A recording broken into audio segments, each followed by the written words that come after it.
Alhamdulillah Rabbil Alamin. Wassalatu wassalamu ala asyrafil anbiya wal mursalin sayyidina Muhammad wa ala alihi wa sahbihi ajma'in. Rabbi shrah li sadri wa yassir li amri wa hlul 'uqdatam min lisani yafqahu qawli. Amma ba'du.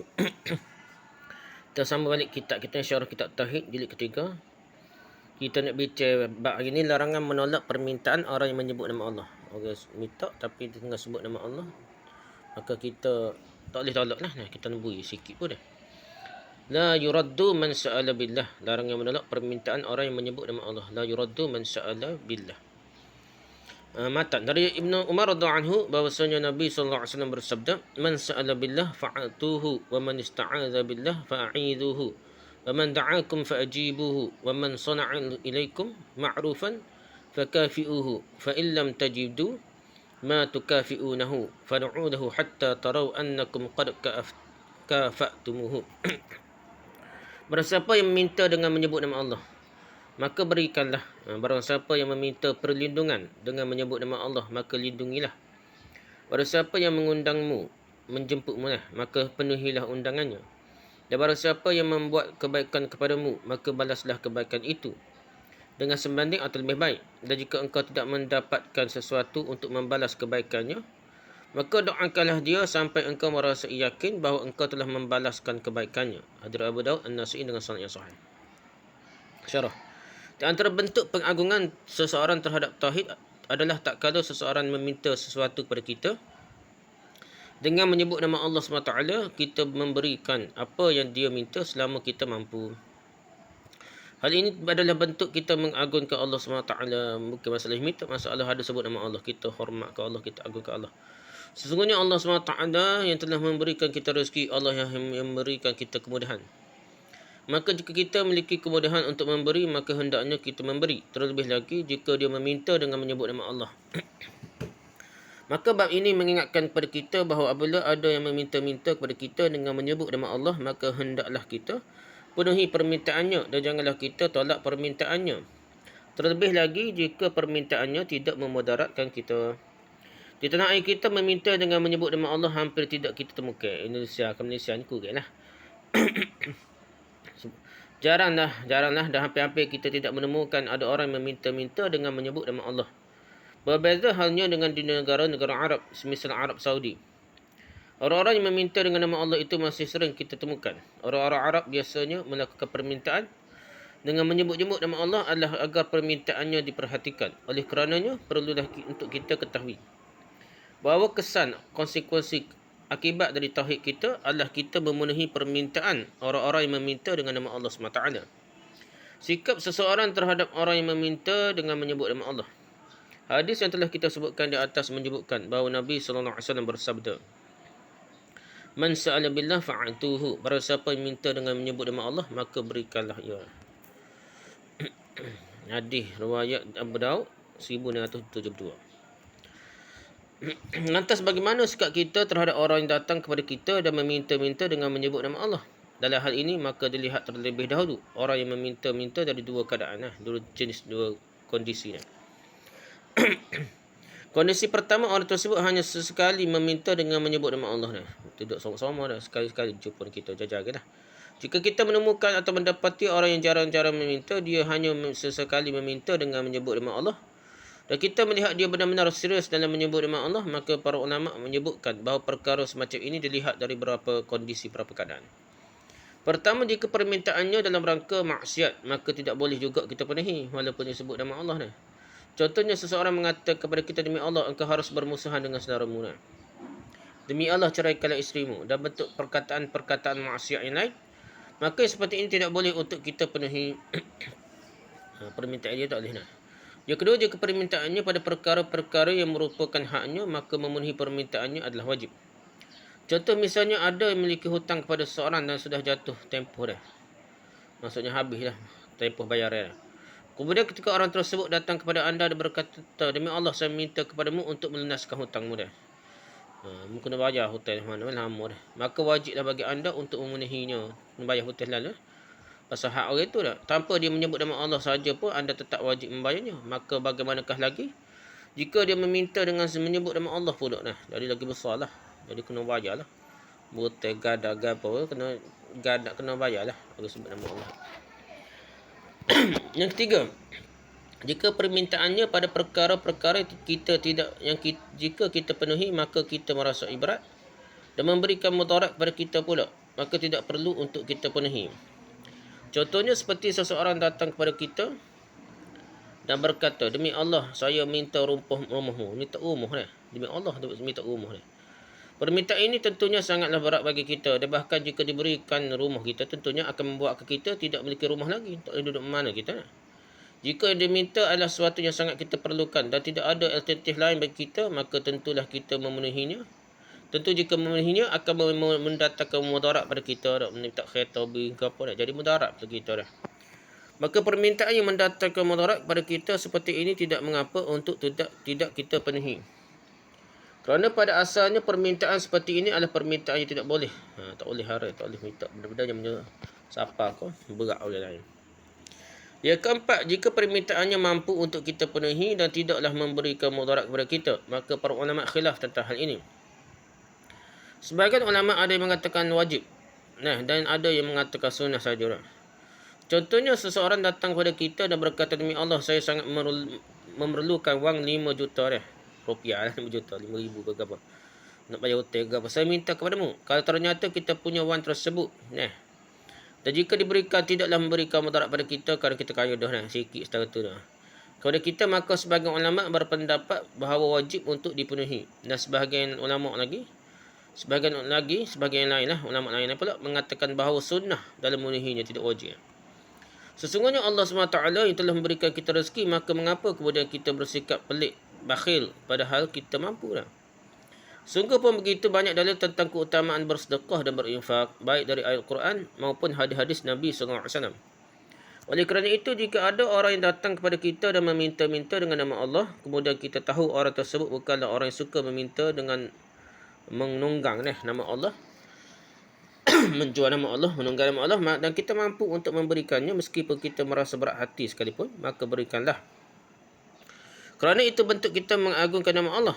Dan tentunya jika kita memberi dalam rangka mengagungkan nama Allah, maka pastilah Allah SWT akan berikan gantinya kemudian. Allah akan gantilah. Itu keadaan pertama dah. Keadaan kedua, kondisi kedua, orang tersebut selalu menyebut nama Allah ketika meminta-minta dah. Para ulama menyebutkan bahawa apabila ada orang yang ke mana-mana sahaja pun selalu meminta-minta dengan menyebut nama Allah SWT kerana tabiat dia dah, maka permintaannya tidaklah perlu untuk dipenuhi. Diperhati pun tak perlu dah. Dan tidak mengapa untuk diabaikan, kerana pada hakikatnya orang tersebut tidak mengagungkan Allah SWT pun, bahkan menghina nama Allah. Sikit-sikit minta guna nama Allah. Wallahi kalau supuh ni minta guna nama Allah, seolah ia tidak mengagungkan Allah pada remeh nama Allah. Sepatut minta benda penting guna nama Allah. Terus-terusan meminta-minta dengan menyebut nama Allah adalah bukti bahawa seseorang itu tidaklah mengagungkan Allah, tidak menghormati Allah. Seakan-akan orang tersebut menjual nama Allah demi kepentingannya sahaja, maka terdesak. Maka orang seperti ini tidak mengapa untuk tidak kita penuhi permintaannya. Kesimpulan dalam petaminda kita nak sikap seseorang terhadap orang yang meminta-minta dengan menyebut nama Allah. Pertama, orang tersebut hanya sesekali jagalah meminta dengan menyebut nama Allah. Jika permintaannya dalam rangka maksiat, maka tak boleh kita penuhi dah. Minta beli rokok ke apa dah. Yang kedua, jika permintaannya pada perkara yang merupakan haknya, maka memenuhi permintaannya adalah wajib. Dia minta hutang kita ada hak dia tu daripada kita kena wajib bayar lah. Yang ketiga, jika permintaannya pada perkara-perkara jika kita penuhi, maka kita pula rasa berat dan memberi mudarat pada kita, maka tidak perlu untuk kita penuhi. Minta kereta, minta apa, tak boleh beri dah. Jadi susah pula kita dah. Tak bini, minta anak ke apa, tengok. Jangan siapa kau bahaya kita dah. Yang keempatnya, jika permintaan mampu untuk kita penuhi dan tidaklah memberi mudarat kepada kita, khilaf. Ada kata wajib dan ada kata sunat. Untuk orang yang selalu menyebut nama Allah ketika meminta-minta, jadi sebut nama Allah ni bai'ah dia dah. Demi Allah semacam dah. Seolah dia tidak hormat nama Allah, tidak kuasa gerung nak guna nama Allah. Tidak guna dalam keadaan terdesak saja dah. Permintaannya tidak perlu untuk dipenuhi, diperhatikan, dan tidak mengapa untuk diabaikan, kerana pada hakikatnya orang tersebut tidaklah mengagungkan Allah SWT, tak hormat nama Allah. Meminta perlindungan dengan menyebut nama Allah. Nabi SAW mengatakan dalam hadis di atas, "Wa man ista'adza billah fa'idhuhu." Para siapa yang minta perlindungan dengan menyebut nama Allah, maka lindungilah. Hadis riwayat Abu Daud nombor 1972. Jika sekiranya ada seorang datang kepada kita dan berkata, "Wahai fulan, demi Allah, bantulah aku untuk menghindarkan gangguan dia dariku." Nah, jika kita mampu untuk membantunya, maka wajiblah bagi kita untuk memenuhi permintaannya, terjaga gitu daripada gangguan siapa-siapa lah dah. Okay, start agak dah. Selain sebab yang meminta adalah seorang Muslim, wajib bagi kita membantunya kerana dia meminta dengan menyebut nama Allah SWT. Allah SWT telah menciptakan kita, telah memberi kekuatan pada kita, telah memberikan kepada kita segala kemudahan. Lantas kemudian kita tidak memenuhi permintaan atas namanya? Pelik kan? Contoh kita renungkan. Contoh seperti seorang yang datang kepada kita meminta dengan membawa pesan dari kerabat kita, anak beranak kita dah. Maka pastilah perhatian dengan permintaannya kerana ada pesan dari kerabat kita. Maka terlebih lagi ketika orang yang minta datang dengan menyebut nama Tuhan kita. Okey, ayat dah. Contohnya nama pok kita dah. Ni. Pok dar mari ni, pok mu ataupun kita selesai mari dah. Pok dar mu ayat ni suruh buat gini-gini lah. Kita pun hormat lah. Ataupun aku bawa nama pok dar mu ni. Dia suruh jumpa mu dah. Gitu dah. Jadi kita seolah-olah menghormat lah kepada pok dar kita ke, pada pok kita ke. Gitu lah nak. Orang kita hormati menteri ke apa dah. Mudi kan kerja. Kata, contohnya gitu. Jadi guna nama tu. Jadi benda tu besar lah. Kalau guna nama Tuhan lagi semakin besar. Sepatutnya kita agungkan hormat ke Tuhan lebih daripada anak beranak kita, kerabat kita dah. Maka seharusnya kita harus memenuhi permintaannya jika mampu. Adapun jika kita tidak mampu juga, maka tentulah tidaklah mengapa, kerana itu di luar kemampuan kita. Guna nama Allah SWT pun kita tak mampu, tidak wajib dah kita penuhilah permintaan dia. Perlindungan untuk lindungkan apa ikutlah. Memenuhi undangan. Nabi SAW mengatakan dalam sabdanya, "Wa man da'akum fa'ajibuhu." Pada siapa yang mengundang kalian, jemput makan ke apa dak kalian, maka penuhilah undangannya. Hadis riwayat Abu Daud nombor 1972. Diwajiblah kita penuhi undangan. Para ulama membahas tentang undangan walimah ada dua model. Apa jemputan pernikahan. Pertama, walimatul urus. Walimah pernikahan lah. Menghadiri undangan walimatul urus, hukum yang benar adalah wajib jika memenuhi persyaratannya. Sebagaimana termaktub dalam buku-buku fiqh lah. Di antaranya syarat-syaratnya adalah walimah tersebut adalah walimah yang pertama. Kerana boleh jadi dalam satu pernikahan dilakukan walimah berulang-ulang atau berhari-hari dah. Memula dah wajib kata. Tidak perlu safar musafir jauh lah. Ni dan tidak memberatkan yang diundang dah. Dia duduk Kuala Lumpur so klik dah. Main back dah. Jadi tak wajib juga dah. Yang diundang bukan hanya dari kalangan orang kaya, namun juga mesti dari kalangan orang miskin. Kalau jemput orang kaya saja buat di hotel ke apa, kita boykot boleh dah. Tak segilah hotel dah. Boykot. Kerana dia tidak sepatutnya kita jamu anak beranak kita yang miskin. Tiba-tiba jamu orang kaya dah. Kadang-kadang bukan anak beranak kita, orang kaya. Datuk-datuk panggil dah. Ni jadi walimatul urus yang haram dah. Nabi SAW bersabda, "Syarrut ta'ami ta'amul walimah yud'a lahal aghniya'u wa yutrakul fuqara wa man taraka da'wata faqad 'asallahu wa rasulahu sallallahu alaihi wasallam."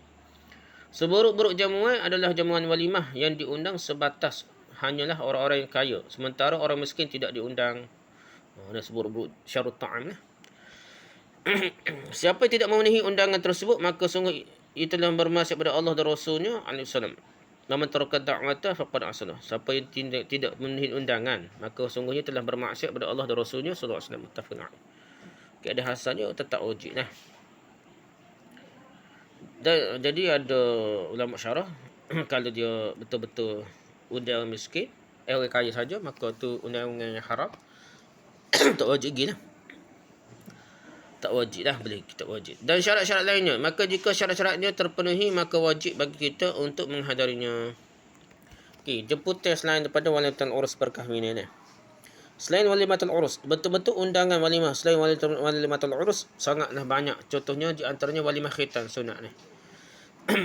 Apa cara sunat ke apa? Walimah kelahiran akikah, walimah peresmian rumah baru. Walimah pulang dari musafir safar atau walimah jamuan makan tanpa sebab seperti undangan makan sahaja. Pendapat yang kuat hukum menghadiri undangan selain walimatul urus adalah sunnah saja, tidak wajib. Hak wajibnya hanyalah walimah perkahwinan, pernikahan. Undangan walimah walimatul urus, walimah pernikahan wajib jika walimah telah memenuhi persyaratan. Walimatul urus selain walimatul urus, selain daripada jamuan makan nikah ni, jamuan makan benda lain lah. Contohnya walimah khitan, jamuan sunat, akikah, perasmian rumah baru, pulang dari musafir, safar, walimah tanpa sebab yang kita tahu pun. Pendapat yang lebih kuat hukumnya adalah sunnah, tidak sampai wajib. Okey, membalas kebaikan dengan kebaikan. Nabi SAW bersabda, "Wa man sana'a ilaikum ma'rufan fakafi'uhu, fa in lam tajidu ma tukafi'unahu fad'u lahu hatta taru annakum qad kafa'tumuhu." Dan bersiapa yang berbuat kebaikan kepadamu, maka balaslah kebaikan itu dengan sebanding ataupun yang lebih baik. Dan jika engkau tidak mendapatkan sesuatu untuk membalas kebaikannya, maka doakanlah dia sampai engkau merasa yakin bahawa engkau telah membalas kebaikannya. Hadis riwayat Abu Daud nombor 1972 saat ni lah. Hadis saat ni. Ketika ada orang memberikan kita suatu pemberian, kemudian kita mampu untuk membalasnya, maka balaslah kebaikan orang tersebut. Syekhul Islam Ibn Taymiyah rahimahullah menyebutkan bahawa membalas kebaikan seseorang kepada kita tujuannya adalah agar kita tidak berhutang budi kepadanya, agar kita tidak rendah hina di hadapannya dah. Tidak. Jadi kita biar balas selalu supaya kita tak rasa terikat dengan dia dah. Jika ternyata kita tidak mampu membalas budi dia, maka Nabi SAW menganjurkan untuk membalas kebaikan tersebut dengan mendoakan orang tersebut. Sampai-sampailah kita merasa yakin telah membalas kebaikannya. Sebagai ulama mengatakan bahawa maksudnya adalah jika pemberian orang tersebut adalah pemberian yang biasa, maka kita mendoakan dia secukupnya. Dan jika pemberiannya sangat besar, maka seyogianya bagi kita untuk selalu mendoakannya. Hal ini sebagaimana yang dilakukan oleh Imam Ahmad rahimahullah, di mana dia berkata, Sittatun ad'u lahum saharan wa ahaduhum asy-Syafi'i. 6 orang yang sentiasa aku doakan di waktu sahur dah, waktu bangun tahajud sahur tu. Salah satunya Imam Syafi'i. Jadi Imam Ahmad doa sama ke Imam Syafi'i dah. Tahzibut Tahzib juzuk ke-9 muka surat 28. Saya ke anak murid kepada Tok Guru dah. Tapi saya pun tak taksub taklid Imam Syafi'i dah, mazhab dia sendiri dah. Banyaklah beza pendapat dengan Tok Guru dia dah. Imam Ahmad rahimahullah pun merasai bahawa apa yang diberikan oleh Imam Syafi'i kepadanya sangatlah bernilai dalam kehidupan dunia dan kehidupan akhiratnya. Ilmu dah. Sehingga beliau senantiasa mendoakan gurunya di waktu sahur dini hari tu, lepas tahajud ke setengah tahajud dah. Dia doa seumur ke Tok Guru dia, Imam Syafi'i. Maka tentu mungkin kita memiliki salah seorang kawan yang senantiasa memberi perhatian pada kita dah. Banyak memberikan pada kita kebaikan secara material maupun moral dah. Maka setidak-tidaknya kita membalaslah kebaikannya dengan senantiasa mendoakannya sampailah kita merasai bahawa doa kita itu cukup untuk membalas kebaikannya. Jika kemudian kita merasai bahawa doa kita belum cukup untuk membalas kebaikannya, maka doakanlah terus lagi. Sambung. Demikian pula hal ini kita lakukan kepada orang-orang yang tidak ingin dibalas kebaikannya. Contohnya seperti raja atau orang kaya yang kita tahu bahawa pemberiannya tidaklah ingin dibalas. Dia kaya dah. Apa kita balas dah? Maka cara kita membalasnya adalah dengan mendoakannya. Inilah yang diajarkan oleh Nabi SAW agar kita tetap bertauhid kepada Allah SWT. Janganlah sampai kita tunduk kepada selain Allah SWT. Apa-apa pun membesarkan Allah. Bukannya jadi hamba je, jadi ikut suruh dah. Kerana terhutai budi, terikat dengan itu. Tak macam Rasulullah SAW. Intinya jika kita boleh membalas kebaikan seorang dengan kebaikan yang semisalnya, maka lakukanlah. Kerana itulah yang terbaik. Adapun jika kita tidak mampu, maka doakanlah hingga kita merasai cukup untuk membalasnya. Dan di antara cara mendoakannya adalah dengan mengatakan jazakallahu khairah, paling kurang.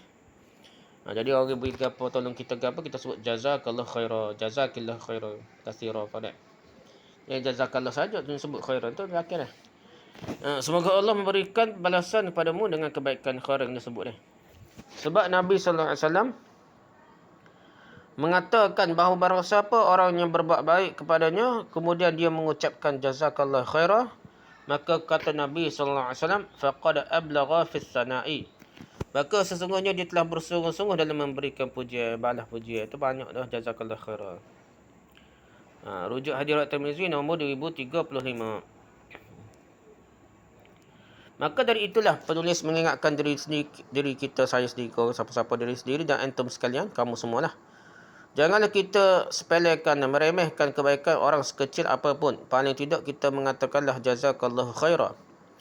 Dan tak kala kita mengucapkan demikian, maka seriuslah dalam hal itu. Sungguh-sungguhlah. Kerana kalimat tersebut adalah doa. Ketahuilah bahawa boleh jadi orang yang memberikan suatu pemberian kepada kita telah memikirkan kita dalam waktu yang lama. Dia nak beri kita ni, nak ingat kita, nak beri hadiah ke apa dah. Tolong kita macam-macam. Lantas dia menyengajakan diri untuk memberikan kebaikan kepada kita. Maka balaslah dengan mengucapkan jazakallah khairan. Semoga Allah SWT, Allah balaslah kebaikan kepada kamu tak. Jadi jika kita membalasnya, belumlah menandingi apa yang dia berikan pada kita. Kita nak balas tawaran ni pun tak boleh lawan dengan pemberian dia dah. Akan tapi jika Allah yang telah membalas kebaikannya, maka itu sangatlah cukup kan. Oleh kerananya janganlah pelik, janganlah bakhil, kedekut, malah nak mengucapkan jazakallah khairah. Mungkin kita katakan itu adalah balasan yang paling kecil, namun hakikatnya perkataan tersebut sangat-sangat bererti. Ingatlah bahawa jika seorang sudah tidak tahu berterima kasih kepada orang lain, maka sejatinya dia tidaklah bersyukur kepada Allah SWT. Orang tak terima kasih kepada orang lain, tak bersyukur, tak terima kasih, maka tak terima kasih pada Allah juga. Nabi SAW bersabda, la yashkurullahu man la yashkurun nas. Tidak bersyukur kepada Allah sesiapa yang tidak berterima kasih kepada manusia. Hadis riwayat Bukhari nombor 213 dalam Al-Adab Al-Mufrad. Bekas Sahih Bukhari yang ada Al-Mufrad kitab Imam Bukhari lainlah. Hadis Abu Daud dan Tirmizi dengan sanad yang sahih. Jadi kesimpulan habislah kitab ni, bab ni nak. Katakan bab ini perintah untuk mengabulkan permintaan orang-orang yang memintanya dengan menyebut nama Allah. Jadi orang minta kita dengan nama Allah, ada syarat-syarat di sana lah. Kena tunai lah. Yang kedua, perintah untuk melindungi orang yang meminta perlindungan dengan menyebut nama Allah. Kita kena lindung, kena jaga keselamatan orang yang minta perlindungan lah. Yang ketiga, anjuran untuk memenuhi undangan Walimatul Urus dekat apa dah, ataupun jamuan lain lah. Kudur kematian kan lah. Kematian pun lain pula perbincangan yang ada unsur makruh atau haram. Jadi tak boleh penuhi lah. Yang keempat, perintah untuk membalaskan kebaikan. Yang kelima, dalam keadaan tidak mampu untuk membalas kebaikan seseorang, dianjurkan untuk mendoakannya. Yang keenam, Rasulullah SAW menganjurkan untuk mendoakannya dengan sungguh-sungguh. Sampailah ia merasai yakin bahawa anda telah membalas kebaikannya. Jadi paling kurang kita sebut jazakallahu khairan katsira, itu paling kurang ada. Wallahu a'lam, subhanakallah wa bihamdika, subhanakallah wa bihamdika, asyhadu an la ilaha illa anta, astaghfiruka wa atubu ilaik. Assalamualaikum warahmatullahi wabarakatuh.